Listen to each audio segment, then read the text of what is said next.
Come to Silas world. ఈరోజు నేను మీతో వంటగది చిట్కాలు, వంటగదిలో టైం సేవింగ్ చిట్కాలు షేర్ చేసుకుందాం అనుకుంటున్నాను. Follow me. First one is, ప్రతిరోజు రైస్ కడిగిన వాటర్ని సింకులో పడేయకుండా మొక్కలకు వేస్తే మొక్కలు ఆరోగ్యంగా పెరుగుతాయి. చిక్కుడుగా కర్రీ వండేటప్పుడు ఒక్కొక్క చిక్కుడుగా చిక్కుకుంటే టైం వేస్ట్. అవే లేతగా ఉండమనుకోండి, బంచెస్గా పెట్టి అవన్నీ ఒకేసారి కట్ చేసుకుంటే టైం సేవ్ అవుతుంది. చింతపండుతో ఏ రెసిపీ చేసినా చివరిలో బెల్లం ముక్క వేస్తే భలే టేస్ట్ వస్తుంది అబ్బా.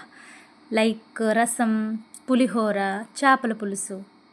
ఈరోజు మా ఇంట్లో చిక్కుడుగాయ టమాటా కర్రీ వండేటప్పుడు టమాటాలు చిక్కుడుగాయ వేగాక వేసేస్తాను 4 ఘాట్లు పెట్టి. మళ్ళీ వేరేగా వాటిని చిన్న చిన్న ముక్కలు కోసి టమాటా వేగాక వేస్తే టైం వేస్ట్. ముందే వేస్తాం అనుకోండి, చిక్కుడుగాయ టమాటా 2 వేగిపోతాయి అన్నమాట. ఎన్ని కూరలు వండినప్పటికీ సైడ్ డిష్గా ఆమ్లెట్ మాత్రం మా ఇంట్లో ఉండాల్సిందే. కొంతమంది అడుగుతున్నారు, ఎలా అండి మీరు ఎప్పుడు నవ్వుతూ జాయ్ఫుల్గా ఉంటారు అని. కాయిన్కి 2 వైపులు ఉన్నట్టు అందరి లైఫ్లోనూ కొంచెం మా బ్యాక్ సైడ్ కొంచెం బాధ ఉంటుంది, కానీ దాన్ని అధిగమిస్తూ ముందుకు వెళ్ళాలి. ప్రతి సిచ్యువేషన్ని సవాల్గా తీసుకోవడం అలవాటు అయిపోయింది ఎందుకో.